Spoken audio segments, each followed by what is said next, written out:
Bismillahirrahmanirrahim. Assalamualaikum warahmatullahi wabarakatuh. Innal hamdalillah nahmaduhu wa nasta'inuhu wa nastaghfiruh wa na'udzu billahi min syururi anfusina wa min sayyiati a'malina may yahdihillahu fala mudhillalah wa may yudlilhu fala hadiyalah. Asyhadu an la ilaha illallah wa asyhadu anna Muhammadan abduhu wa rasuluh, amma ba'du.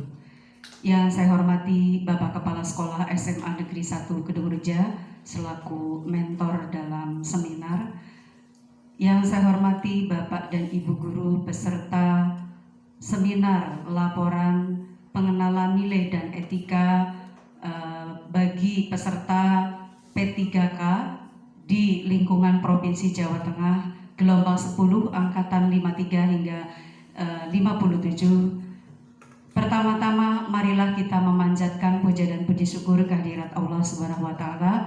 Alhamdulillah pada kesempatan pagi hari ini kita bisa bertemu dalam acara seminar dalam kondisi sehat walafiat. Tak lupa sholawat serta salam kita sampaikan pada uswah hasanah kita Nabi besar Muhammad Shallallahu Alaihi Wasallam yang kita nantikan syafaatnya kelak di yaumil akhir. Bapak Ibu yang saya hormati, izinkan saya membacakan susunan acara seminar laporan orientasi pengenalan nilai dan etika bagi pegawai pemerintah dengan penjanjian kerja sebagai berikut. 1. Pembukaan, 2. Pemaparan, 3. Tanggapan, 4. Pengesahan laporan, dan yang kelima adalah penutup. Baiklah Bapak Ibu semua, marilah kita buka acara ini dengan membaca basmalah bersama-sama. Bismillahirrahmanirrahim. Menginjak acara yang kedua yaitu pemaparan yang akan disampaikan oleh pemateri yaitu Bapak Dinar Pulonggono Wahyu Budi Utomo SPD. Kepada beliau disilakan. Bismillahirrahmanirrahim. Terima kasih untuk moderator Bu Indra.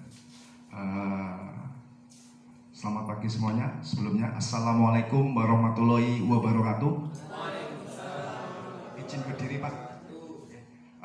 Terima kasih atas waktu diberikan.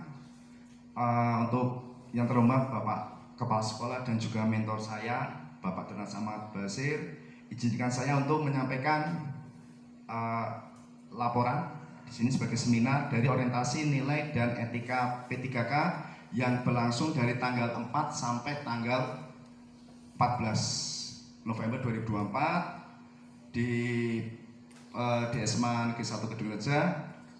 Kami adalah angkatan yang 53 dan 57 tahun 2024. Kemudian selanjutnya perkenalkan sebelum saya memulai presentasi ini, nama saya Dinar PBBU-nya singkatan Pulonggono Wahyu Budi Utomo. Saya sekarang ditempatkan di SMA Negeri 1 Kedungreja dan saya adalah guru PJOK. Sebelumnya setelah itu kita akan membahas tentang yang disebut dengan dari materi yang kami berikan, yang diberikan dari mentor-mentor kita waktu di e-learning kemarin.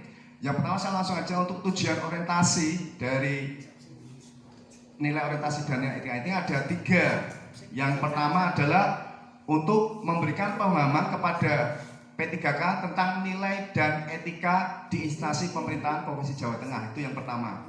Kemudian yang kedua adalah ketika kita sudah tahu, kita sudah paham, maka kita akan bisa melaksanakan tugas dan fungsi kita sesuai dengan nilai-nilai ASN atau yang namanya core values ASN yang kita sebut dengan berakhlak. Ada bernilai pelayanan, kemudian ada akuntabel, kemudian ada kompeten, ada harmoni, kemudian ada adaptif, dan yang terakhir adalah kolaborasi. Kemudian yang selanjutnya adalah P3K mampu merasakan dengan baik dan benar, bisa mengamalkan nilai core value di instansinya dengan hal yang baik dan sesuai dengan nilainya. Itu yang tujuan orientasi, ada 3. Kemudian setelah itu kita langsung menuju tentang Restra, atau di sini saya langsung menuju ke visi dan misi sekolah yang saya tempatkan, yaitu SMA Negeri 1 Kedungreja. Untuk visinya yang pertama, kalau kita sering lihat anak-anak bermartabat, prestasi, unggul, dan terampil. Di sini kita jelaskan bahwa visi SMA Negeri Caturreja itu membentuk peserta didik yang beriman, bertakwa, berkarakter, kemudian bermartabat, prestasi, unggul, terampil, kemudian memiliki daya saing yang tinggi, memiliki life skill, kemudian dan juga berwawasan lingkungan. Itu visi kita. Kalau untuk anak-anak mungkin lebih disingkat, SMA Caturreja, bermartabat, berprestasi, unggul, dan terampil. Itu untuk yang visinya. Kemudian selanjutnya untuk misi-misinya itu ada 4 dan semuanya ditujukan untuk pelayanan pendidikan kepada masyarakat dan peserta didik. Yang pertama dari sikap atau kita sebut dengan attitude. Attitude itu berarti menunjukkan rasa confident atau sikap percaya diri dan agamis. Jadi seimbang. Kemudian yang kedua memberikan pelayanan pendidikan. Di sini berarti kita memberikan kualitas pembelajaran yang menyenangkan, kemudian yang inovatif, yang bisa memenuhi kebutuhan dari si peserta didik itu sendiri dan juga masyarakat di sekitar itu. Itu yang nomor 2. Kemudian misi yang nomor 3 adalah kita semampu mungkin meningkatkan kegiatan ekstrakurikuler yang ada di sini, baik dari kegiatan ekstra voli, basket, sepak takraw, kemudian ada futsal. Kita akomodasi dengan fasilitas yang baik agar masyarakat sini dan peserta didik bisa menyalurkan hobi dan juga keterampilannya sehingga bisa nanti ketika lulus dari sini bisa memiliki skillful yang tinggi. Kemudian yang keempat yaitu menyediakan sarana prasarana yang memadai, yang akomodatif, kemudian yang bisa memenuhi kebutuhan dari si peserta didik sendiri. Itu yang misi dari SMA Negeri 1 Kedungreja. Kemudian kita langsung menuju ke rencana hasil kerja P3K. Ini yang kita sering masukkan dalam SKP atau PMM. Kemudian ada alurnya. Yang pertama jelas ada 5. Yang pertama itu rencana hasil kerja diintervensi oleh pimpinan atau bapak kepala sekolah. Kemudian yang kedua kemudian diturunkan background ke kita, namanya rencana hasil kerja. Kemudian setelah itu kita bikin semacam tahapan atau kegiatan kita rencanakan. Kemudian setelah itu ada outputnya, ada keluarnya apa? Apakah bentuk dokumen atau bentuk sertifikat dan sebagainya. Kemudian yang terakhir adalah penerapan nilai berakhlak yang dari 7 tadi itu. Kemudian dari penerapan nilai berakhlak kita mengacu kepada core value RHK. Itu ada 7. Pertama yaitu bernilai pelayanan. Kita memberikan pelayanan yang prima kepada masyarakat, kepada peserta didik dengan benar, dengan jalurnya, dengan kita bertanggung jawab, kita dengan senang hati. Kemudian akuntabel itu kita bisa mempunyai, bisa dipercaya, dipertanggungjawabkan kemampuan kita sebagai seorang ASN. Kemudian yang ketiga berkompeten, jelas kita harus berkompeten karena kita dari awal sudah mempunyai kompetisi, kita harus memiliki kesiapan baik secara pengetahuan, sikap dan keterampilan untuk melayani masyarakat atau peserta didik. Kemudian harmonis, kita harmonis itu berarti sini panduan perilakunya adalah bekerja sama dengan teman sebaya, dengan atasan, dengan bawahan, bisa menerima masukan dari orang lain, kemudian kita bisa memberikan gagasan kepada orang lain. Kemudian loyal, kita harus loyal dengan apa yang menjadi naungan kita, yaitu Negara Kesatuan Republik Indonesia. Kemudian adaptif, kita terus-menerus mengembangkan kemampuan, mengikuti kemajuan zaman. Kita kemudian selalu berinovatif, menghadirkan karya-karya yang inovatif, kreatif, kemudian yang tidak kalah dengan perkembangan teknologi.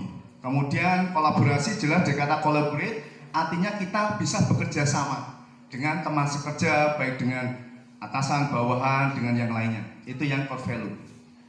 Kemudian selanjutnya ini adalah RHK saya. Maaf mungkin kurang jelas ya. Saya ada ambil 5, mungkin maaf ini kurang jelas Pak. Ya. Yang pertama saya ambil yang tentang terlaksananya peningkatan kualitas praktik pembelajaran. Di sini kami kemarin sempat dioperasi oleh Bapak Pimpinan agar mendapatkan hasil meningkatnya praktik aktivitas konsep yang berfokus pada instruksi pembelajaran. Nah kita langsung ke nilai core value-nya. Ketika kita mendapatkan hasil kerja di intervensi, kita harus menerapkan core value. Di sini kita berarti saya kompeten. Karena kita diobservasi oleh Bapak Kepala Sekolah, benar kita harus mengeluarkan semua kemampuan kita. Kita harus tahu bahwa kompetensi kita ada sebagai guru. Di sini ada saya guru olahraga. Dan juga mungkin kadang saya juga mengisi bahasa Inggris. Jadi kita harus kompeten, itu yang pertama. Kemudian kenapa kok harus kita masukkan kolaborasi? Karena di sini kita berinteraksi dengan dan bekerjasama dengan pihak-pihak yang ada di sekolah, termasuk Bapak Pimpinan. Kita mendengarkan masukan, gagasan, kemudian mendapatkan kritikan sekalipun, itu yang namanya kolaborasi. Kemudian yang selanjutnya adalah kelaksanaan pembelajaran yang berfokus pada implementasi kurikulum operasional satuan pendidikan. Di sini berarti terlaksananya dengan perencanaan dari proses kita perangkat, kemudian kita penilaian, asesmen, kemudian kita adakan namanya remedial dan sebagainya. Kemudian yang saya lihat di sini adalah core value yang diterapkan. Yang pertama jelas. Ketika kita memberikan pelayanan kepada siswa, biar kita mendapatkan mengajak kepada siswa, kita itu melayani masyarakat. Berarti itu maksudnya ke berorientasi pelayanan, kemudian jelas akuntabel, ilmu kita harus bertanggung jawab, ilmu kita harus dapat bisa dipertanggungjawabkan secara pengetahuan dan kita bisa diukur kemampuan kita, kemudian kompeten, kemudian adaptif. Kita bisa menggunakan pembelajaran yang inovatif, kemudian pembelajaran yang berbasis teknologi dan sebagainya. Lanjut, langsung kita menuju ke nomor 4. Terkelolanya kegiatan pengembangan kompetensi guru dan tenaga pendidikan. Di sini berarti kita mengikuti kompetensi. Kita mengikuti seminar-seminar. Contoh kayak webinar. Berarti di sini core value-nya kita ikuti adalah kompeten dan adaptif. Kenapa kompeten? Di sini kita berarti mencoba untuk meningkatkan kompetensi kita. Itu yang namanya kompeten. Kemudian ada namanya adaptif. Karena adaptif kita berusaha untuk mengikuti apa yang menjadi kemauan sekarang. Kalau sekarang kita perlu merdeka, ya kita ikuti. Namanya adaptif, beradaptasi.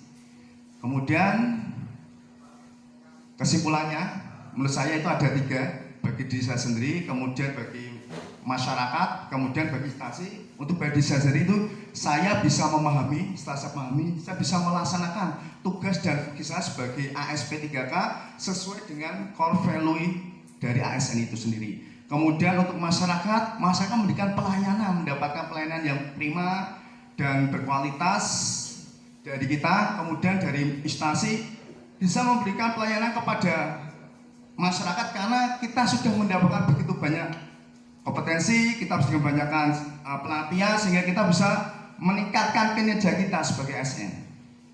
Kemudian yang terakhir itu mungkin penjelasan saya, mungkin maaf kalau terlalu cepat, terlalu terburu-buru. Terima kasih atas waktu yang diberikan. Wabillahi taufiq walhidayah. Wassalamualaikum warahmatullahi wabarakatuh. Terima kasih Bu Indra, saya kembalikan Bu Indra. Terima kasih kami sampaikan kepada Bapak Dinar yang telah memberikan pemaparannya. Kemudian acara yang keempat yaitu yang ketiga yaitu tanggapan yang akan langsung ditanggapi oleh mentor kita yaitu Bapak Dr. Andes Ahmad Basir. Kepada beliau disilakan. Terima kasih, langsung saja kepada Bapak Dinar.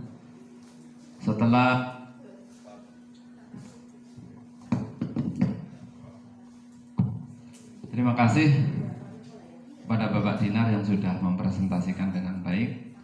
Setelah Bapak memahami dari tujuan kegiatan orientasi, pengenalan nilai dan etika pada instansi pemerintah bagi pegawai pemerintah yang dengan perjanjian kerja, sebagaimana yang sudah dipaparkan tadi, kami selaku kepala sekolah atau mentor memiliki harapan yang besar untuk bisa panjenengan implementasikan di dalam menjalankan tugas-tugas harian, melaksanakan tugas dan kewajiban sebagai pendidik di sekolah. Untuk yang berikutnya, apa yang sudah panjenengan sampaikan tadi atau dipapar tadi ini menjadi janji panjenengan selaku ASN untuk betul-betul bisa diterapkan. Selanjutnya berkaitan dengan bagaimana panjenengan bisa mengimplementasikan nilai-nilai atau core value ASN berakhlak, khususnya untuk nilai kompeten tadi sebagaimana yang panjenengan sampaikan, dan juga orientasi layanan khususnya untuk mengatasi siswa yang malas belajar. Di samping panjenengan sebagai guru juga diberi amanah ya, seandainya diberi amanah sebagai wali kelas, ada siswa panjenengan yang malas belajar, bagaimana panjenengan bisa mengimplementasikan kemampuan panjenengan, kompetensi panjenengan selaku wali kelas, dan hubungannya juga orientasi layanan yang terbaik untuk memberikan motivasi anak yang malas belajar sehingga dia akan menjadi rajin belajar. Semoga.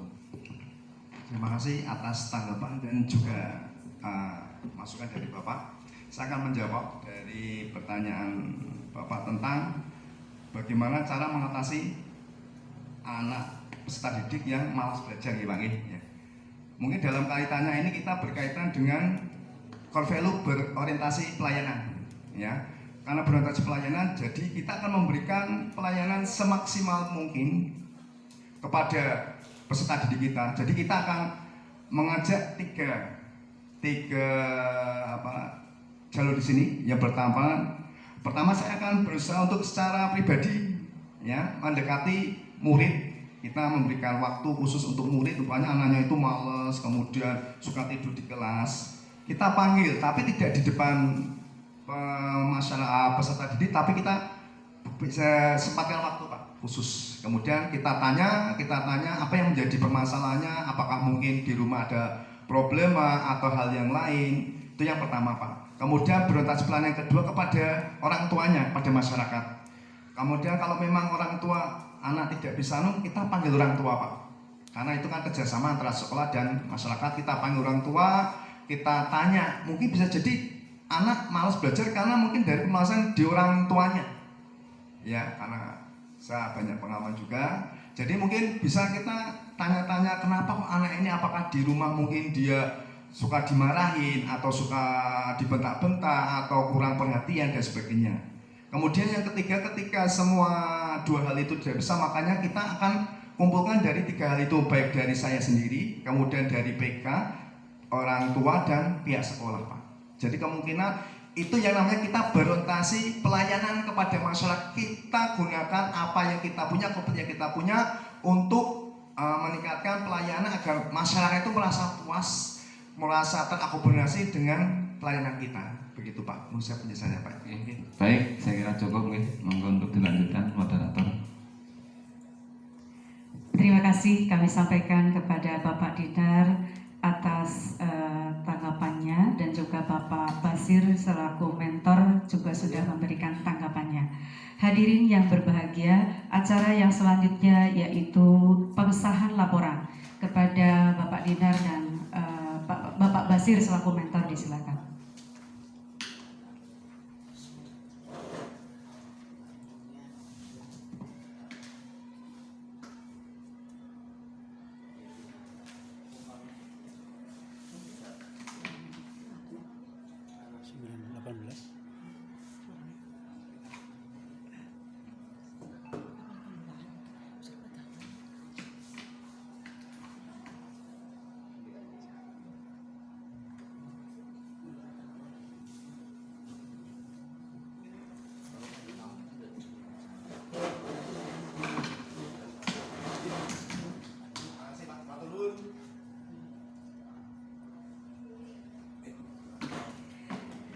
Demikian Bapak dan Ibu hadirin yang berbahagia, alhamdulillah acara demi acara telah kita lalui. Marilah kita tutup acara ini dengan membaca hamdalah bersama-sama.